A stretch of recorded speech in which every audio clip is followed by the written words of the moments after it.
Hello, so a few students have asked me for some tips and tricks on working on dropbacks, so I want to give you some ideas. So to prepare, I've done a practice of things to open up the psoas, so I've been doing some lunges and side stretches to open up this area of the body.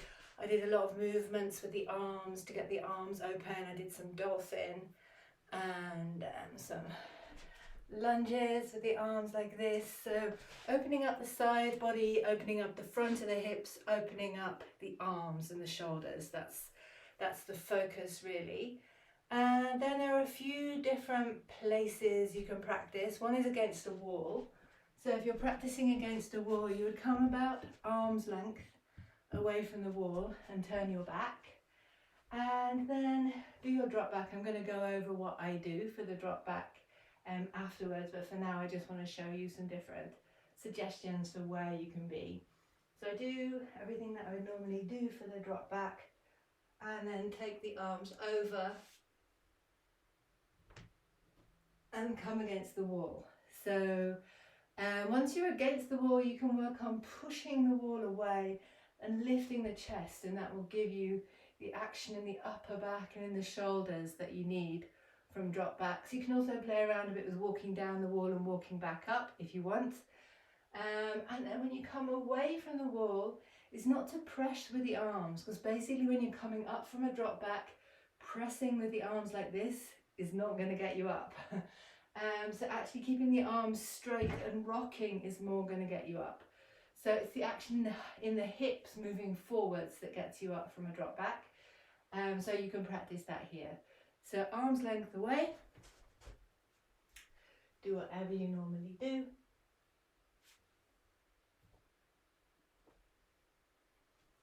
And that's one option for where you can practice your drop backs. Here's some other ones.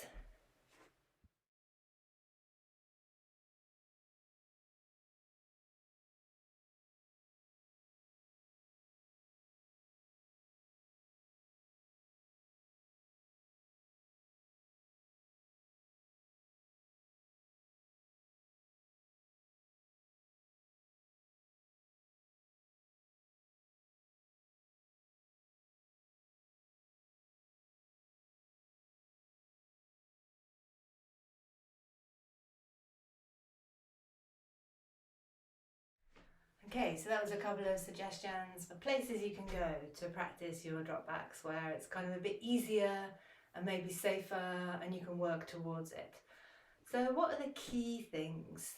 Well, one of the key things is we don't want to hinge, and we don't want to just think back and down and dump all the weight into the lower back and hinge, meaning just move in one place, normally in the lower back. We want to distribute the back bend through the whole arch of the back. So to do that, we need three things. We need to be pressing down with the foundation. So that gives the lift to keep the spine active. So press down through the feet. So that's the first thing, to find your feet, press down. And then I partly use that pressing down of the feet to lift the chest. And lifting the chest will bring the back bend into a nice arch. Another thing that I like to do is to roll the shoulders back, put my hands out and squeeze the elbows together, and that helps the whole lifting of the chest. And that also helps the other thing, which is pressing forwards of the hips. So we kind of want to lengthen the tailbone. I would almost say tuck the tailbone. I don't normally use that as a cue, but in this case, I think the more we can lengthen here, the more space we create in the lower back, and then the more we can lift up out of it. So basically, I am pressing down through the feet to lift the chest, rolling the shoulders back and down, squeezing the elbows together to get more lift in the chest, and then pressing the hips forwards to create space in the lower back. So I inhale, lift the chest, and exhale, press the hips forwards. And as I press the hips forwards, I find it helps me to just lift the heels a little bit, and then that gives me more oomph to press the hips forwards. And at this point, I've got my head up. So keeping the head up and the chin towards the chest creates a kind of engagement that goes all the way down the front of the body, that will support the back, just give a little bit more support for the back. So I basically work this whole thing of hips forwards, lifting the chest. So I don't think back and down, I think forwards and up. And once I've taken that to its maximum, that's when I let my head go back, and I don't just dump the weight of the head back. I imagine I have a tennis ball or an orange at the back of the neck, and I'm lifting up and over. And then I kind of work that a little bit, and then the last thing to do is to bring the arms over. And as you bring the arms over, that's going to add weight, taking you back. And you don't want to vump straight back really fast. So as the arms come over, the hips move forwards to counterbalance. So that's the sort of final piece of the puzzle. And you can actually use that if you want to, having the arms over and the hips going forwards to kind of create even more arch. And once you've maximized all of that, you can just go down. So I can do it against the wall, so putting all that together.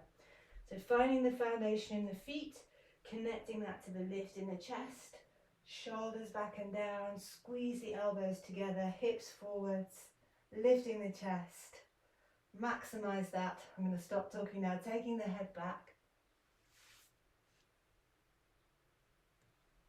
And that was too far away from the wall to do that, but you get the idea. That's what you want to be working. And what they say, I don't know if this is true, but if you stand at the front of your mat and go back and look back, if you can see the other end of your mat, then you've got enough back bend to go for your drop back. And the final piece of advice I will give you is it's easier than you think. And this is one of those places where I struggled for years, and part of my struggle was I believed it was hard and I believed I couldn't do it. And so every day I was like, kind of efforting and pushing and trying, and I made it really hard for myself. And when I kind of gave that up, that's when my drop back started to come and started to feel light and easy and, you know, and just feel good, feel like fun and good. And, you know, that was a kind of big process that I went through. And, you know, I think it's one of the ways that our asana practice can teach us about ourselves.